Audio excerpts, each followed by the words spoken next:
Hi guys, நீங்களும் இந்த மாதிரி ரவுண்ட் ஷேப்பில் ஃபெதர் டிசைன் போடணும்னு ஆசைப்பட்றீங்களா? அப்போ இந்த வீடியோ ஸ்கிப் பண்ணாமல் பாருங்கள். ஃபஸ்ட்டு வந்து இந்த மாதிரி பாதி ஆஃபில் ஒரு மூடியோ ஒரு காயினோ வச்சு பாதி ஆஃப் போட்டுக்கோங்க. அதில் ஃபஸ்ட்டு இருக்க அந்த குட்டி ரவுண்ட் வந்து ஏதோ பீட்ஸ் கொடுத்துக்கோங்க. அதுக்கு மேலே இருக்க ரவுண்ட் வந்து ஃபில்லிங் மாதிரி வரும். இது வந்து ஷேடட் பட்டன் ஹோல் ஸ்டிச் கொடுக்க போகிறேன். ஸோ ஃபஸ்ட்டு வந்து அந்த சின்ன ரவுண்டுக்கு மேலே அந்த கோடிலிருந்து நம்ம ரெண்டாவது லைனுக்கு ஒரு ஸ்டிச் போட்டு அதுக்கு மேலே வந்து ஃபஸ்ட் லைனில் ஒரு ஸ்டிச் போட்டு பேக் எடுத்துகிட்டு வந்து மறுபடியும் ஒரு குட்டி லாக் போட்டுக்கிறோம். அதே மாதிரி செகண்ட் லைனுக்கு கொடுத்து மறுபடியும் ஃபஸ்ட் லைன்லேருந்து மறுபடியும் பேக் எடுத்துகிட்டு வந்து ஒரு குட்டி லாக் போட்டுக்கிறோம். இதே மாதிரியே ஷேடட் பட்டன் ஹோல் ஃபுல்லாக வந்து நம்ம கம்ப்ளீட் பண்ணிக்கிறோம்.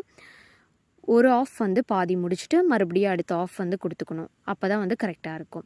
இப்போ ரெண்டாவது அதுக்குள்ளே ஷேடட் கொடுக்கறதுக்கு வந்து பட்டன் ஹோல் ஃபில்லிங் தான் கொடுக்குறேன். அதுக்கு சென்டர்லேருந்து எடுத்து நம்ம இந்த மாதிரி லாக் பண்ணிக்கிறோம். இன்னொரு மெத்தட் என்னென்னா ஸ்ட்ரைப்டு பட்டன் ஹோலையே ரெண்டாவது டைமும் கொடுக்குறோம். ஸோ இதே மாதிரி போட்டிங்கன்னா ரொம்பவே அழகாக இருக்கும். இந்த வீடியோ பிடிச்சதை லைக் பண்ணிக்கோங்க. தேங்க்யூ.